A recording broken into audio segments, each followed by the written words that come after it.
அன்பார்ந்த வாழப்பட்டு கிராமத்தில் வாழ்கின்ற பெரியோர்களே, தாய்மார்களே,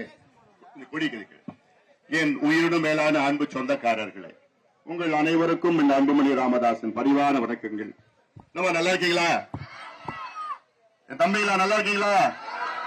உங்களை இன்று சந்திப்பதில் எனக்கு மிக்க மிக்க மகிழ்ச்சி. அதிலும் என் சொந்தக்காரர்களை சந்திப்பதில் எனக்கு மிக்க பெருமையாக இருக்கிறது.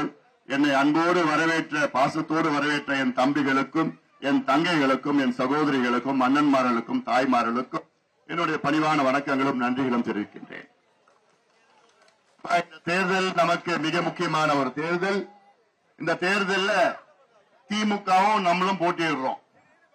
ஆளுங்கட்சி திமுக, மு.க. ஸ்டாலின் அவர்களுடைய கட்சி திமுக, அவங்க போட்டியிடணும்னு போட்டியிடுறாங்க. அவங்களுக்கு இந்த தேர்தல் முக்கியம் கிடையாது. திமுக தோத்தாங்கன்னா கூட அவங்க ஆட்சியில் தான் இருக்க போறாங்க. ஆனாலும் அந்த தேர்தல் அவங்களுக்கு முக்கியம் கிடையாது. ஆனா நமக்கு இந்த தேர்தலில் நம்ம ஜெயிச்சோம்னா உங்க பிள்ளைங்களுக்கு வேலை கிடைக்கும், உங்க பிள்ளைங்களுக்கு படிப்பு கிடைக்கும், சாராய கடையை மூடும். அது வேணுமா? திமுக பொறுத்த வரைக்கும் இந்த தேர்தல் கிடையாது.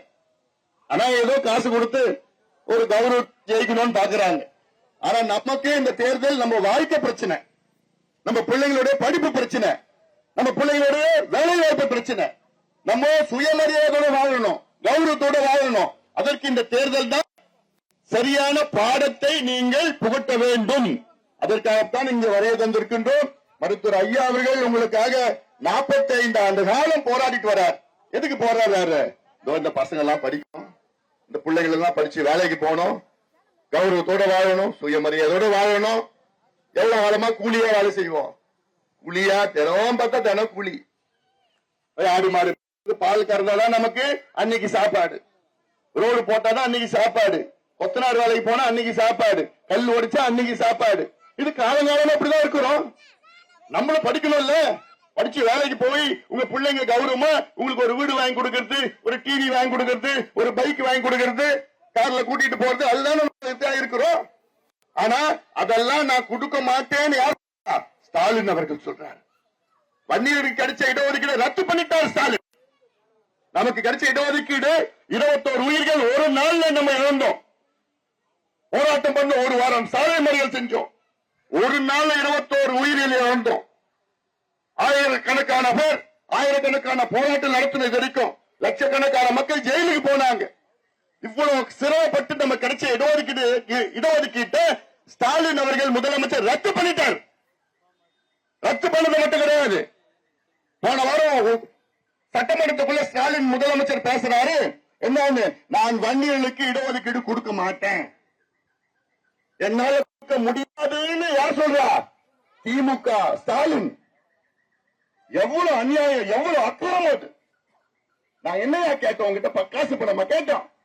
பிள்ளைங்க படிக்கலையா, கௌரவமான வாழணையா? அது முடியாது சொல்றேன். அதனாலதான் நான் கேட்கிறேன், இந்த தேர்தல் நமக்கு மிக முக்கியமான தேர்தல். ஒட்டுமொத்தமா வாழப்பட்டுள்ள சுத்தி இருக்கிற எல்லா கிராமத்திலையும் சொந்தக்காரங்க, வேலை, மாமா, மச்சான் எல்லாத்தையும் சொல்லுங்க, இது நம்மளுடைய மான பிரச்சனை, கௌரவ பிரச்சனை, வாழ்க்கை பிரச்சனையா? வாழ்க்கை, நம்ம வாழ்க்கை. இந்த தேர்தலில் நம்ம வெற்றி பெற்றவுடன் அடுத்த மாசம் ஸ்டாலின் அவர்களுக்கு பயம் வந்துடணும். வரணுமா? இப்ப மிதப்பில் இருக்கிறாங்க, ஆணவத்தில் இருக்கிறாங்க.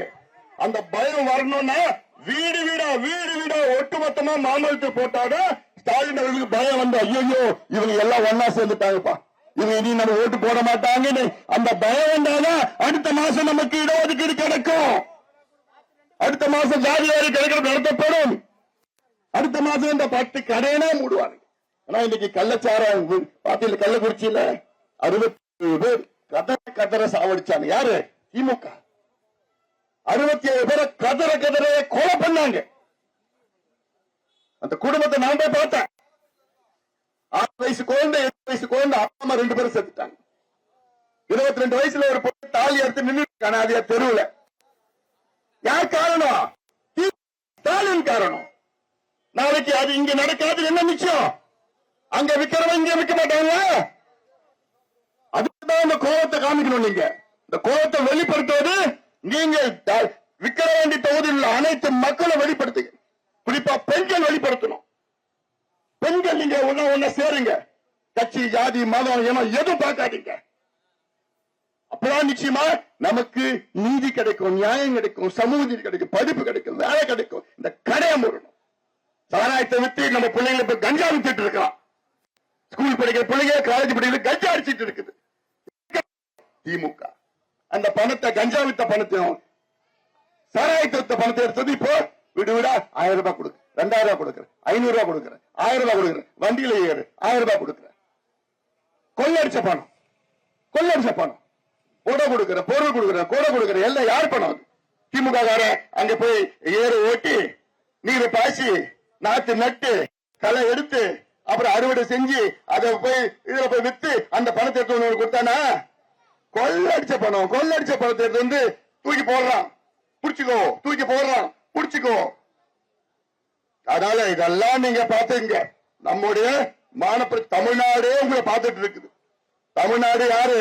உங்களை நம்பி இருக்கு. இந்த சமுதாயம் உங்களை நம்பி இருக்கு. தமிழ்நாட்டுல மற்ற தொகுதியில் உள்ள வன்னியர்கள் உங்களை நம்பி இருக்கிறாங்க. என்னன்னு விக்கிரவாண்டி மக்கள், ஐயோ என் சொந்தக்காரங்களாம் மாம்பழத்து ஓட்டு போட்டதான் எனக்கு வேலை, எனக்கு படிப்பு கிடைக்கும்னு நாட்டில் உள்ள அனைத்து வன்னியர்களும் நினைச்சு உங்களை இருக்காங்க. உங்களை அந்த நம்பிக்கையோட இருக்கிறாங்க. நம்பிக்கை நீங்க உங்க மேல முழு நம்பிக்கை வச்சிருக்கிறாங்க. சில பேரு ஐயோ அவங்கிட்ட வாங்கிட்டோமே, மனசாட்சி ஊர்த்துது, ஒரு ஓட்டு போட்டுடலாம், மத்த ஓட்டு எல்லாம் மாம்பழத்துக்கு போடலாம். அந்த நினைப்பே வரக்கூடாது உனக்கு. அந்த நினைப்பே வரக்கூடாது. கொள்ளடிச்ச பணம் மனசாட்சியெல்லாம் இருக்கக்கூடாது. அவனுக்கு மனசாட்சி மண்ணாங்கட்டி எதுவும் கிடையாது, உனக்கு இருக்கக்கூடாது. ஒட்டுமொத்தமா வருகிற 4 மணிக்கு காலையில 7 மணிக்கு போ. புதன்கிழமை காலையில 7 மணிக்கு, 10ஆம் தேதி புதன்கிழமை காலையில 4 மணிக்கு காலையில 7 மணிக்கு போ. போய் அங்க நேரா பூத்துல போய் பார்த்து சி அன்புமணி எங்க இருக்கிறார், சொந்தக்காரனுக்கு சொந்தக்காரர் விவசாயி சி அன்புமணி அவர்களை 3வது இடத்துல இருக்க சி அன்புமணி மாம்பழம் சின்னத்தில் வாக்களித்து அவரை வெற்றி பெற செய்யுமாறு உங்கள் எல்லோரையும் பணிவோடு பாசத்தோடு கேட்டுக்கொண்டு உரிமையோடு நான் கேட்கிறேன். இந்த உரிமை எனக்கு மட்டும்தான் கிடைக்கும். எந்த கட்சியா உரிமையை கேட்க முடியுமா? நான் ஏற்ற உரிமையா கேட்கிறேன், என் சொந்தக்காரர்கிட்ட உரிமையா கேட்கிறேன். நான் உங்களுடைய பிள்ளையா நான் கேட்கிறேன், உங்களுடைய தம்பியா நான் கேட்கிறேன், உங்களுடைய அண்ணனா நான் கேட்கிறேன், உங்ககிட்ட உரிமையை நான் கேட்கிறேன். ஒட்டுமொத்தமா இந்த பகுதி, இந்த ஊரு, இந்த கிராமம், சொந்தக்காரர் எல்லாம் சேர்ந்து மாம்பழம் சின்னத்தில் வாக்களித்து நம்முடைய வெற்றி வேட்பாளர் சி அன்புமணி அவர்களை வெற்றி பெற செய்யுமாறு பணியோடு பாசத்தோடு கேட்டுக்கொண்டு நன்றியோடு விடைபெறுகின்றேன். நன்றி, வணக்கம்.